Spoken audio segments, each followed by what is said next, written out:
Je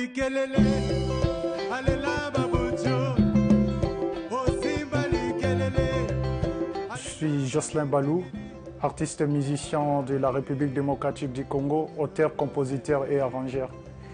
Je suis né à Kinshasa et comme j'aime bien dire, je suis un enfant de Kanlouka et Selembao, quartier des prisons Makala. J'ai commencé la musique à l'âge de 6 ans, déjà comme un soliste dans des chorales et des gospels. Après j'ai entamé comme on dit, les Njonzinger dans les studios de Kinshasa. Et jusqu'à ce que j'ai parcouru dans plusieurs projets avec des instituts français, le Goethe Institute et le Bakolo Musique International, leur rencontre qui a fait que je puisse travailler vraiment la rumba authentique. Je les remercie tout le temps, surtout Papa Bikunda qui est le directeur artistique de Papa Wendo Kolosoi. Donc c'est lui qui m'a appris cette rumba que je continue à faire jusqu'à aujourd'hui. Déjà, je suis né dans la famille où mon père c'est un chanteur, et ma mère aussi elle chantait, tous mes frères et sœurs chantent. Donc du coup, c'était la famille des chanteurs. J'ai commencé dans des chorales et jusqu'à ce que j'ai eu le plaisir de chanter accompagné des instruments, pas seulement accompagné des voix. Et on a commencé à l'église jusqu'à ce que je me suis ouvert au monde, quoi.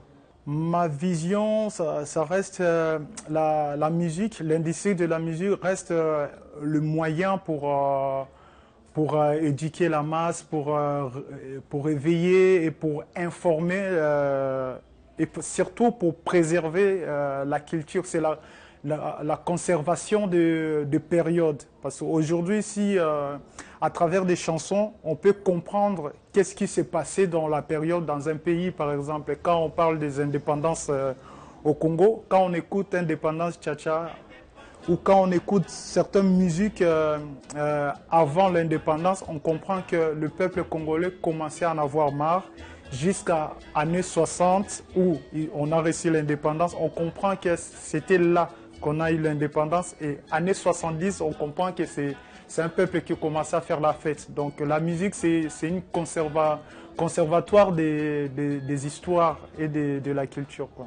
Mon style de musique, c'est Borumba. Borumba, c'est le mélange de la rumba congolaise et la musique traditionnelle du peuple Congo, du Bas-Congo. Parce que quand on parle de la rumba, je parle de la rumba avant que ça revienne avec le commerçant grec. Il y avait un peuple qui faisait cette rumba, la danse de l'ombril. C'était le peuple du Bas-Congo. Et c'est le peuple-là qui sont partis en Colombie, Cuba, Brésil. Et c'est eux qui ont amené cette culture en Amérique. Et après, c'est revenu étant rumba mélangé avec la culture espagnole, quoi.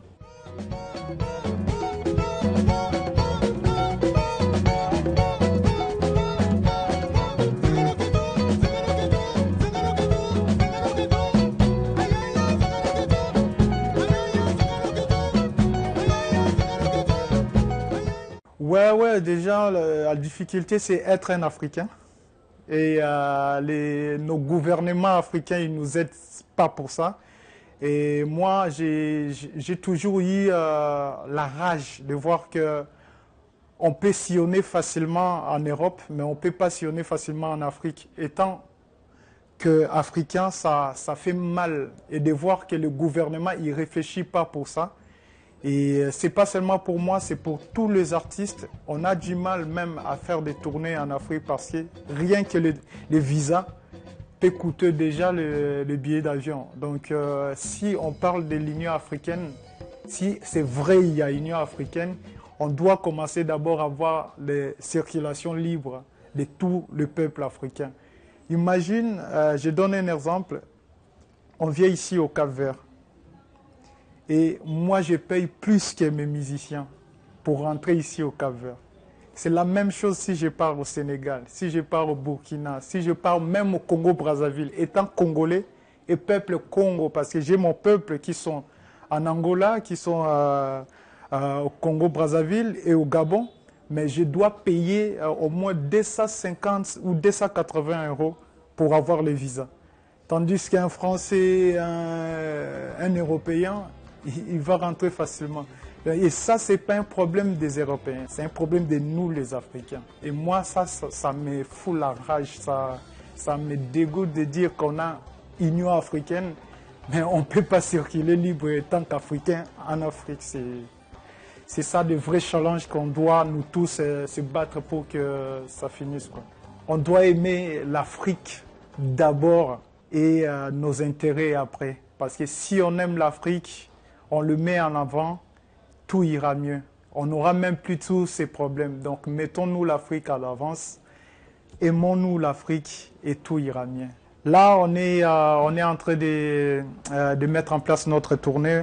Et le projet en 2025, on sort un album et on va faire le World Tour pour continuer à représenter cette culture qui est devenue patrimoine immatériel de l'UNESCO.